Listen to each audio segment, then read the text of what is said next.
Salut et bienvenue sur le podcast S'élever en même temps que son enfant. Je suis Maude, coach certifié chez Mercredi, mais surtout maman de 3 enfants. Sur ce podcast, je t'aide à conjuguer la bienveillance avec la réalité de ton quotidien de maman. Utiliser ton choix d'une parentalité bienveillante comme un accélérateur de ton propre développement personnel. T'aider à changer de regard sur les situations que tu vis avec ton enfant pour t'en servir, pour grandir et apprendre sur toi. Je te retrouve chaque mardi en live sur Instagram à 12h30 pour un épisode Café Papote et ensuite sur le podcast ici même.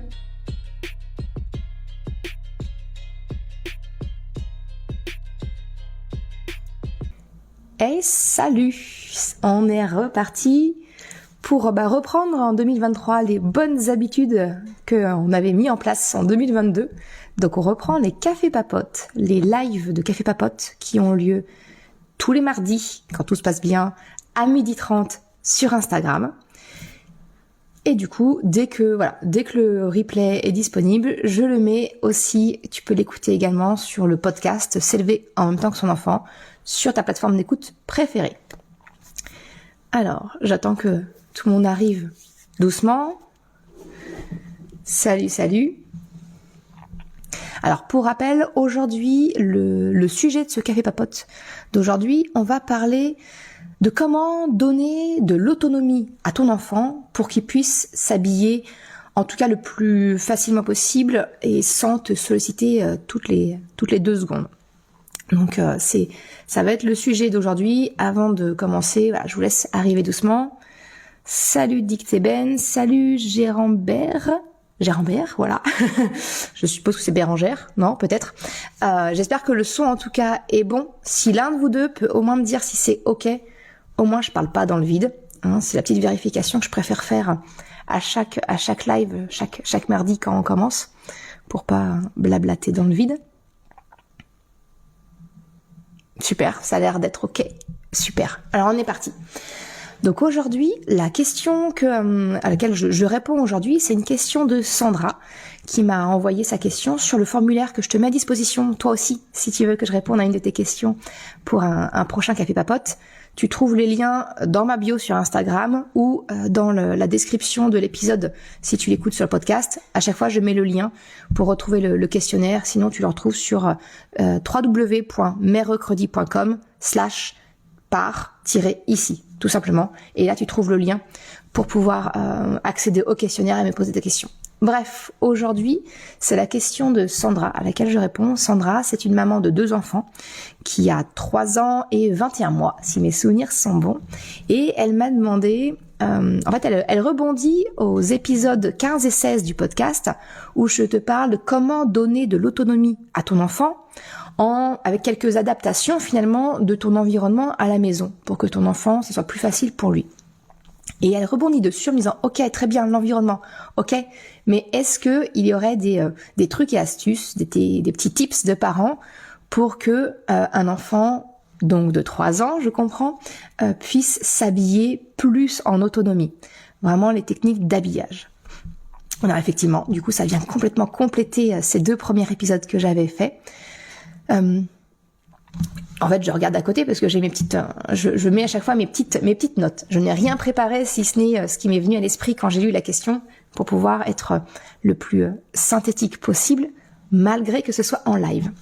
La première chose, elle me parle de mettre le manteau par terre pour pouvoir l'enfiler. Alors effectivement, ça c'est une technique que les éducatrices ou les institutrices en maternelle savent très bien, c'est apprendre à mettre à un enfant son manteau avec ce qu'ils appellent la technique du papillon. En fait, il suffit de mettre le manteau de l'enfant à terre, dans le sens où on voit la capuche va toucher les pieds de l'enfant et le bas du dos va être le plus éloigné de l'enfant.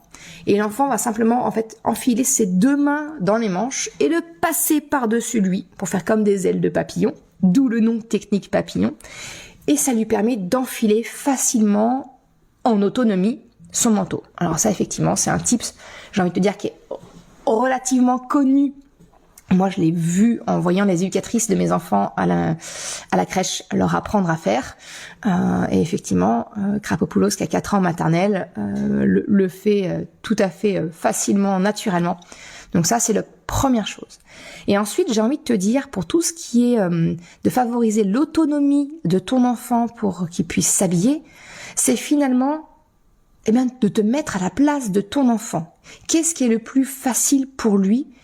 Quelles sont les capacités motrices dont il est capable et comment est-ce que tu peux les adapter bien dans ses habits, dans tout ce qu'il utilise, qui va lui permettre effectivement de pouvoir faire par lui-même. La première chose qui me vient à la tête, à l'esprit, ce sont les chaussures. Il y a des magnifiques, ah oui, c'est très mignon, les petites baskets, les petites Converse à lacets, ce genre de choses, c'est très mignon. Mais un lacet, comment te dire ? C'est hyper compliqué pour un enfant de savoir serrer le lien, de faire une boucle, un nœud, ensuite la boucle par-dessus serrée avec suffisamment de tension pour que le lacet ne se débobine pas au bout de 30 minutes. C'est très compliqué. Donc, j'ai fait le parti, moi, mes enfants n'ont que des chaussures, soit à scratch au départ, soit à fermeture éclair. Et quand je te dis qu'ils ont ces chaussures-là au départ, je vais être honnête et je vais être transparente avec toi, Chocapic, qui donc a 9 ans et demi maintenant, il vient d'avoir sa première paire de baskets à lacets, à sa demande. Jusqu'ici, c'est lui aussi qui me demandait, non, je préfère les scratchs ou les fermetures éclair, maman, j'ai pas envie de m'embêter avec du lacet. Très bien. Et là, il a craqué sur une paire de baskets légèrement montantes à lacets. Et j'ai envie de te dire, 9 ans et demi, même s'il savait pas spécialement, on n'avait jamais eu l'occasion d'apprendre à faire une boucle propre, il avait la capacité moteur, je lui ai montré une fois, et maintenant il comprend, il est fait. Il reste le problème, tu sais, de la tension, la fameuse tension de la boucle pour qu'elle soit suffisamment serrée pour qu'elle ne se défasse pas.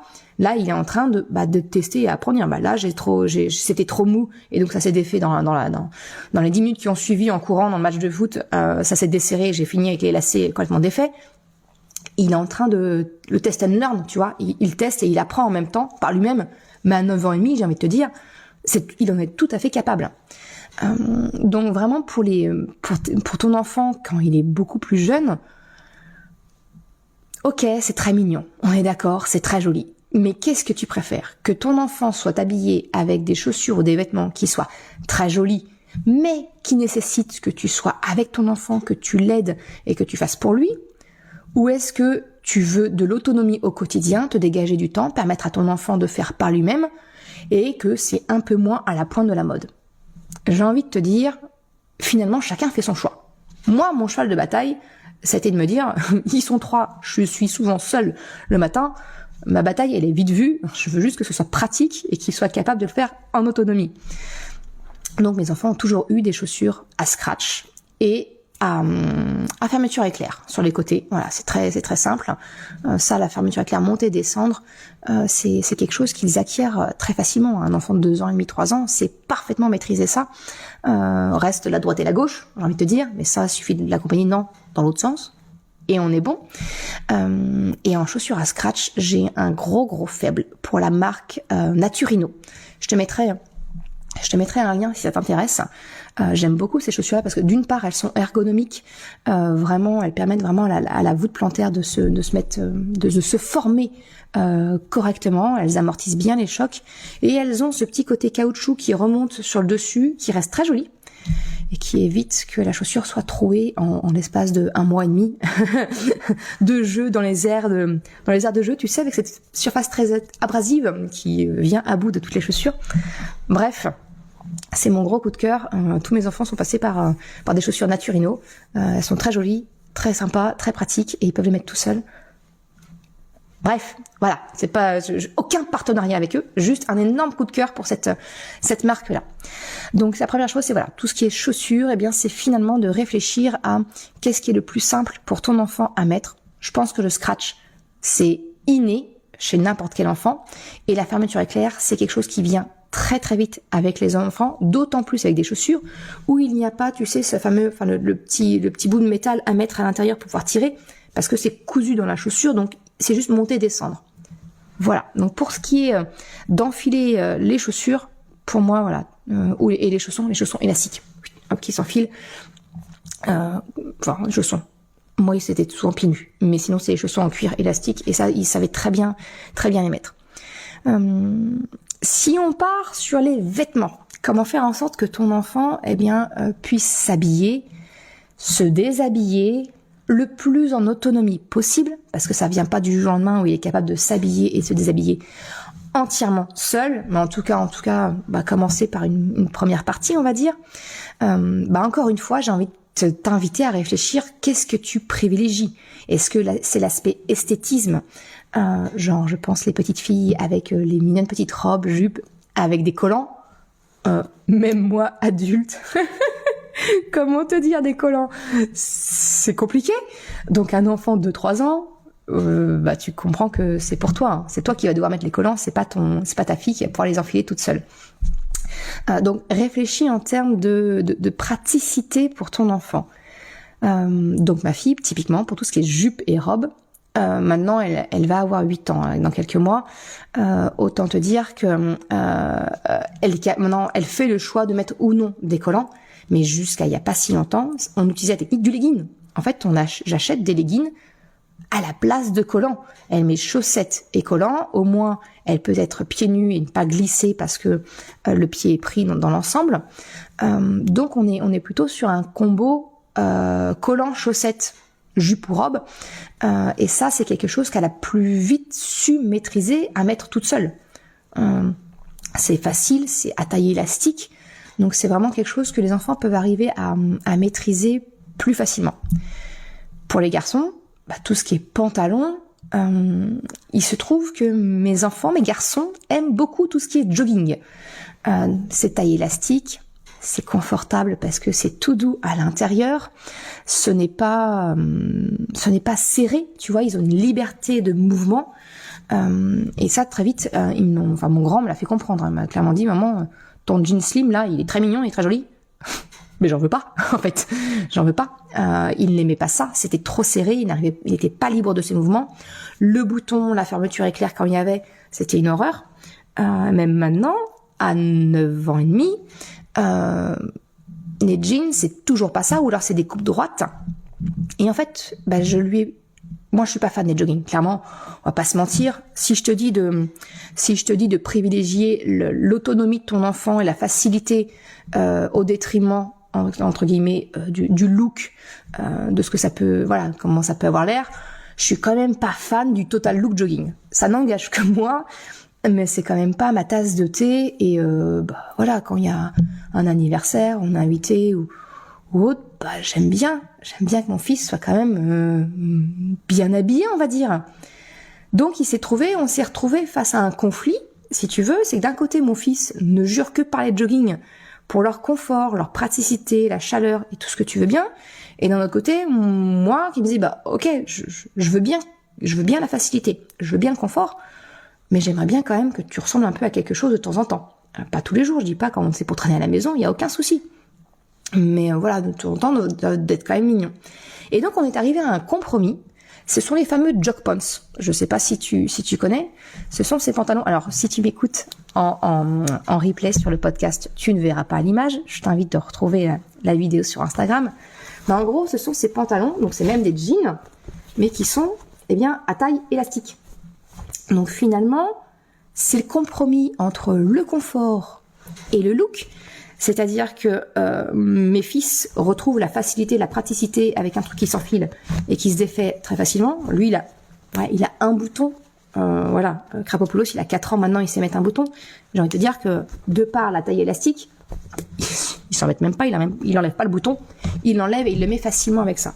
Et ça n'empêche que je les trouve en jean, je les trouve en velours. Si je fais tourner le micro, tu vas pas aimer le bruit que tu vas entendre, excuse-moi.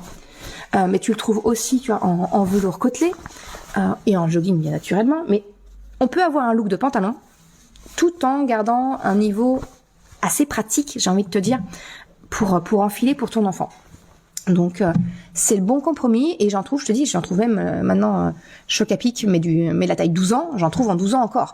Donc autant qu'il en aura besoin, autant on fera ainsi pour que ce soit le plus confortable, le plus facile pour lui, et puis que bon, quand même, il ressemble un petit peu à quelque chose, quoi. Que voilà, ce soit pas un pyjama déguisé quelque part, le jogging en permanence.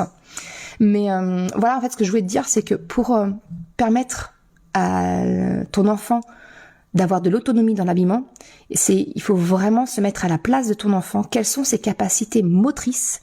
De quoi il est capable?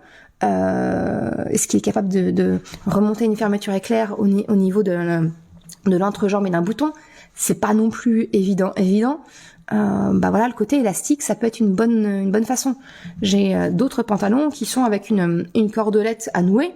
Bah en fait, je la noue. Si j'articule, ça se passe mieux. Je la noue de façon suffisamment large qui lui permet de retirer le pantalon, mais avec suffisamment de tension pour que il se retrouve pas les fesses à l'air en cours de récréation, si tu veux. Mais c'est moi qui fais le nœud, qui détermine la longueur du nœud. Il n'a pas à s'embêter avec ça. Il enfile et il met et c'est facile pour lui. Voilà un petit peu pour les vêtements, en tout cas le bas, tout ce qui est pantalon, collant et tout le tintouin. J'ai envie de te dire, vraiment réfléchis à ce que ton enfant est capable d'enfiler, de mettre tout seul. Pour ce qui est des t-shirts, pulls, Sandra me dit qu'effectivement ça peut être compliqué de passer la tête. J'ai envie de te dire, va en étapes. Il faut pas s'attendre à ce que nos enfants soient complètement dépendants de nous, un bébé ou qu'on habille de A à Z, du jour au lendemain parce que il a 3 ans. Non, maintenant il va être capable de s'habiller et de se déshabiller tout seul. Non, ça va être progressif. L'acquisition de l'autonomie, elle se fait par étapes. Et donc, faut pas s'attendre à ce que ton enfant soit capable de mettre le bas tout seul, mettre le t-shirt, mettre le pull tout seul d'une façon rapide et autonome. Non, peut-être qu'il va commencer que par le pantalon, et puis ensuite il aura besoin de toi pour enfiler le haut, et puis ensuite peut-être qu'il arrivera pour le haut, ça peut être juste, je commence à savoir mettre la tête dans le trou, et puis j'ai un collier autour du cou, et maman ou papa arrive pour aider, pour passer les mains, et c'est ok. Et ensuite, peut-être qu'il va commencer à vouloir chercher à le mettre à savoir le tourner autour de son cou pour le mettre dans le bon sens. Ça, c'est peut-être la 2e étape. La 3e étape, c'est, j'ai réussi à trouver le trou d'une manche, j'ai réussi à en mettre une, j'ai besoin d'un coup de main pour mettre la 2e. Et puis, voilà, la dernière étape, c'est, je sais mettre autour du cou, je sais tourner dans le bon sens, je sais mettre un bras, 2 bras. C'est gagné. C'est bon, on y est. Donc, finalement, j'ai pas de trucs et astuces à te donner, mais c'est juste, d'accepter, d'adapter les vêtements de ton enfant. 2, accepter que ça va être progressif, cette acquisition. Ça va pas être du jour au lendemain la totalité. Et ça va être de lui montrer par le jeu. Moi, je sais que ce fameux savoir rentrer la tête dans le t-shirt, c'est venu par le jeu de mes enfants quand ils avaient 18 mois, 2 ans, 3 ans. On jouait, tu sais, la corrida, taureau, où je secoue comme ça le t-shirt avec le trou grand ouvert à mes enfants, et ils arrivent en courant tête baissée, et on passe la tête comme ça, et c'est par le jeu qu'ils ont appris que, en fait, effectivement, la tête passe dans le trou, et ils en sont arrivés au stade de, je suis capable, maman, d'enfiler ma tête dans le trou, j'ai besoin d'un coup de main pour savoir mettre le bras, et par le jeu, et progressivement, j'ai envie de te dire, il y a que ça de vrai, finalement. Et ça, c'est valable pour l'habillement et c'est valable pour tout. On y va progressivement, et si tu y vas par le jeu, par le ludique avec ton enfant, il y a de grandes chances que ça fonctionne. Qu'est-ce que j'ai raconté aussi? Ah oui, pour tout ce qui est haut, effectivement. Du coup, tu le comprends bien, je te parle de t-shirt et de pull et de gilet. C'est-à-dire que j'ai abandonné tout ce qui est chemise, polo avec des boutons emboutonnés derrière. C'est quand même un poil plus compliqué. Et force en plus que mes garçons n'aiment pas ça. Dès qu'il y a le moindre bouton, des rétro satanas, ils n'aiment pas, sauf pour le mariage. Voilà, mon grand accepte pour les mariages et pour Noël, donc tu vois, les occasions sont rares, de mettre une chemise ou un polo. Bon, pour l'instant, je le laisse, c'est son choix, c'est lui qui décide, c'est très bien, ça me dérange pas. Pour tout ce qui est justement acquisition quand même des boutons, parce que ça va finir par arriver, ou même le zip, la fermeture éclair, notamment des gilets. Moi, mes enfants adorent les gilets, préfèrent ça au pull finalement, plus facile à mettre, avec la technique papillon, encore une fois. Comment apprendre justement à enfiler ce petit bout de métal plastique en bas, bien tenir pour que ça soit bien en bas, pour pouvoir remonter ensuite. C'est par le jeu que ça marche tout ça finalement en fait. Mes enfants ont appris tout ce qui est bouton pression, boutonnière, avec leurs poupons, que ce soit mes garçons ou ma fille. Il n'y a pas un poupon n'importe qui joue avec. Il n'y a pas de garçon ou fille. C'est pas un jeu de filles ou un jeu de garçon. Non, on est d'accord. Donc déjà c'est par le jeu en fait avec leurs poupées, en mettant leurs habits, en apprenant. Ils ont appris comme ça. Et je sais qu'il existe également, tu sais, des jeux type Montessori. Alors attention parce que ça, c'est un bel argument marketing pour faire gonfler les prix. Mais même à la rigueur, tu peux le faire toi. Ce sont des cadres, on appelle ça des cadres d'habillage. En fait, ce sont des cadres en bois sur lesquels, il va y avoir 2 morceaux de tissu qui sont cousus autour, puis qui vont se réunir. Soit il y aura une boutonnière pour apprendre à boutonner, soit il y aura un zip, soit il y aura aussi quelquefois des choses à lacer. Je sais que c'est aussi des jeux que, je sais plus si c'est Djeko ou Jeannot qui fait ça, des petits jeux de motricité en fait finalement pour apprendre à lacer, pour apprendre à boutonner. Donc en fait j'ai envie de te dire, supprime-les du quotidien de ton enfant autant que possible dans un premier temps et introduis-les à travers le jeu. Ça peut aussi être sur un busy-board. Moi je sais que j'avais les busy-boards, ce sont tu sais ces planches d'activité pour les bébés où il y a des choses à manipuler. Moi j'avais une prise électrique, j'avais un interrupteur, il y a une ceinture de sécurité aussi que j'avais trouvé une vieille ceinture de sécurité que j'avais mise dessus. Et tu peux aussi imaginer comme ça d'avoir des éléments à mettre la fermeture éclair, un petit peu de la même façon que tu as ces planches, tu sais les boîtes à serrures où tu as différents types de serrures. Tu peux imaginer des choses comme ça où il y a des boutons à pression, il y a des boutons à boutonner dans une boutonnière, des lacets, des zips, par le jeu. Ton enfant, le meilleur moyen qu'il a d'apprendre, c'est par le jeu. Donc c'est ce que je voulais te partager également comme petit tips pour aider ton enfant à devenir de plus en plus autonome dans l'habillement. Alors qu'est-ce que j'ai noté d'autre ? La table du taureau, ça je t'en ai parlé, on décompose la répétition. Ah oui, fêter les petites victoires. Quand ton enfant a réussi à mettre son pantalon tout seul, quand il a réussi à mettre sa tête tout seul dans le pull ou un bras, faut pas hésiter à surjouer et à ouais super, t'as réussi, bravo champion, de vraiment d'encourager, de fêter les petites victoires en fait pour que ça devienne, tu sais, faire marcher le moteur à dopamine de ton enfant, dire là t'as eu un succès, c'est super, t'as vu ça, persévère, continue. À force, tu y arrives. C'est aussi important de pouvoir penser à souligner toutes ces petites victoires du quotidien qui sont des grands progrès pour ton enfant en fait. Ah oui, la dernière chose que je voulais te partager, c'est le lâcher prise sur les vêtements. Je pense notamment, alors on parlait de l'autonomie pour que ton enfant s'habille, mais je voudrais aussi en profiter pour te parler de l'autonomie dans ton enfant quand il se déshabille, quand il retire ses vêtements. Très souvent, nos enfants retirent leurs vêtements et les laissent à l'envers. Mon grand, qui a 9 ans et demi, retire son pantalon toujours de la même façon depuis qu'il a 3 ans, c'est-à-dire il se met debout et puis il fait descendre tout, il retrousse tout et il marche dessus et ça finit complètement à l'envers. Jamais il utilise sa main pour retirer une jambe. Ça, jamais. Au début, j'ai dit, mais quand même, 9 ans et demi, on est capable de faire ça. Et puis en fait, je me dis, mais quand bien même, c'est sa technique. Moi, je la trouve moins efficace, mais après tout, c'est pas pour moi, c'est pour lui. Donc, je lui suggère 1 fois, 2 fois. Il ne prend pas, c'est sa technique. Le pantalon est à l'envers. C'est pas grave. Ce n'est pas moi qui vais le remettre à l'endroit.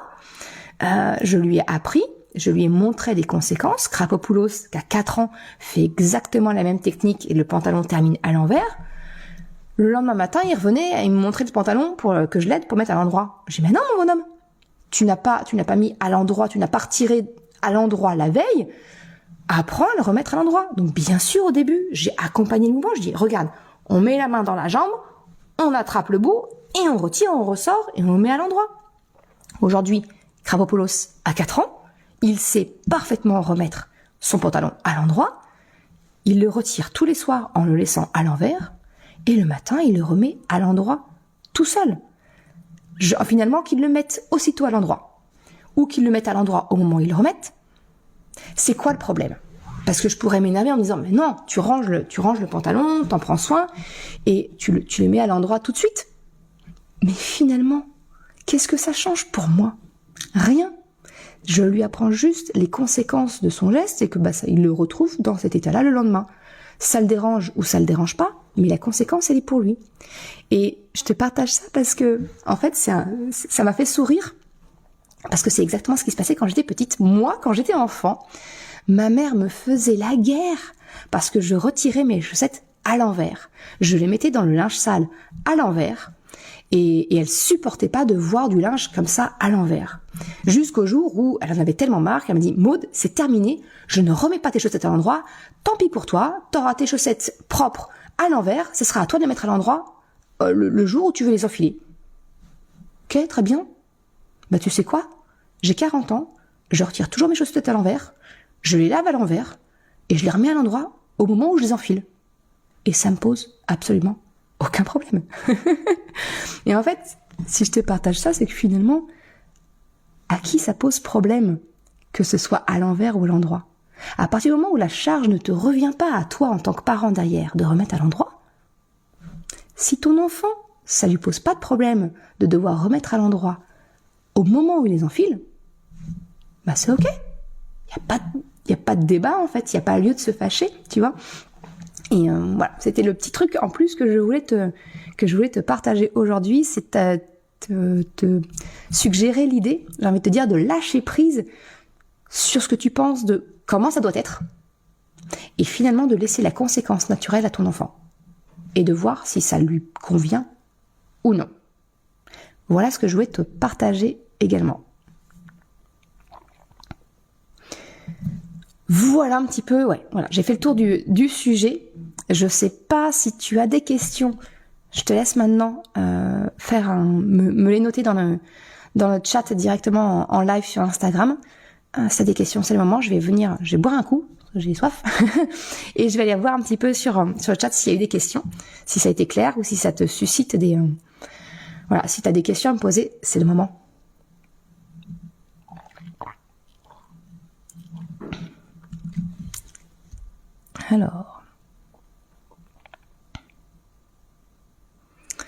Alors, Manounou, tu me dis, mon fils a des chaussures à scratch, mais quand on lui dit de faire seul, il veut pas.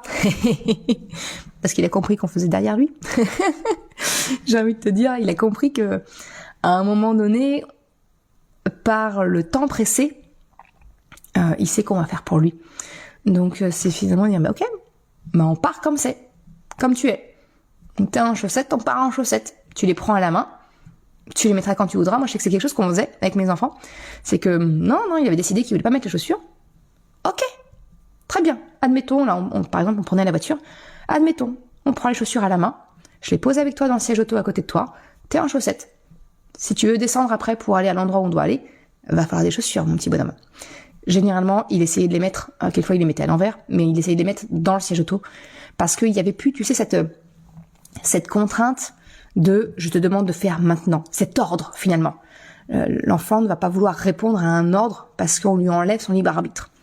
Et ça marche quelquefois, donc là pour le coup, dans la voiture, comme ils sont dos à la route, petit moi, on les voyait pas, donc il essayait d'enfiler, il avait plus cette pression, il le faisait. Et ce qui marche aujourd'hui encore, tu vois, avec notamment Crapopoulos, 4 ans, qui est encore dans ce rapport d'affirmation de non mais c'est moi qui décide pour moi. Quelquefois je dis ok, tu fais un tour de magie, je te regarde pas. Et puis je fais autre chose et je le regarde pas. Je le libère de la pression du regard. Et ça, généralement, je dis pas à tous les coups, on est bien d'accord. Il y a rien de magique, jamais. Mais très souvent, de libérer ton enfant de la pression du regard, il va avoir le sentiment de récupérer du libre arbitre. Et il va décider de quand il va le faire. Mais il le fera. Voilà ce que je peux te partager en plus, Manounou. Ok. Bon, moi, j'ai pas vu d'autres questions dans le chat, donc ça a l'air d'être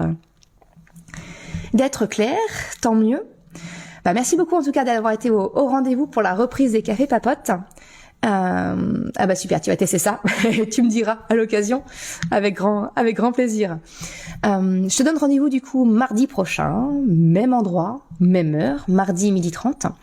Et le sujet qu'on va aborder, je réponds à la question de Guiguit qui me pose la question de dire comment on fait quand nos enfants sortent des choses un peu trop crûment, genre la dame elle est vieille, elle va bientôt mourir, ou la dame est grosse, ce genre de choses. Comment on fait quand on se sent mal à l'aise que notre enfant sorte quelque chose comme ça sans filtre? Comment on apprend justement ce filtre social à nos enfants? Je trouve la question hyper intéressante, donc j'essaierai d'y répondre mardi prochain. Sur ce, je te souhaite une excellente journée, une bonne après-midi, une bonne semaine, et donc on se donne rendez-vous pour le live la semaine prochaine, et sinon, si tu arrives en cours de route, dans l'après-midi, je mets l'audio de ce live sur le podcast S'élever en même temps que son enfant, pour que tu puisses l'écouter et le réécouter. Je te souhaite une excellente journée, à bientôt. Ciao! Je te remercie d'avoir écouté cet épisode Café Papote. Si tu désires, toi aussi, me poser ta question pour le sujet de la semaine prochaine, ou alors me soumettre une idée de sujet peut-être, tu trouveras en description de cet épisode le lien du questionnaire pour me faire part de ta question ou de ta suggestion. Si tu as aimé l'épisode, s'il t'a été utile, je t'invite à le partager, à en parler autour de toi. Ou, si le cœur t'en dit, de me laisser une note de 5 étoiles ou un commentaire sur ta plateforme d'écoute préférée. C'est le meilleur moyen et gratuit de m'aider à faire connaître le podcast et de m'encourager. Un grand merci à toutes celles et ceux qui prennent le temps de le faire. Je te souhaite une excellente journée, après-midi, soirée, quel que soit le moment où tu écoutes, et je te dis à la semaine prochaine pour un nouvel épisode. Ciao!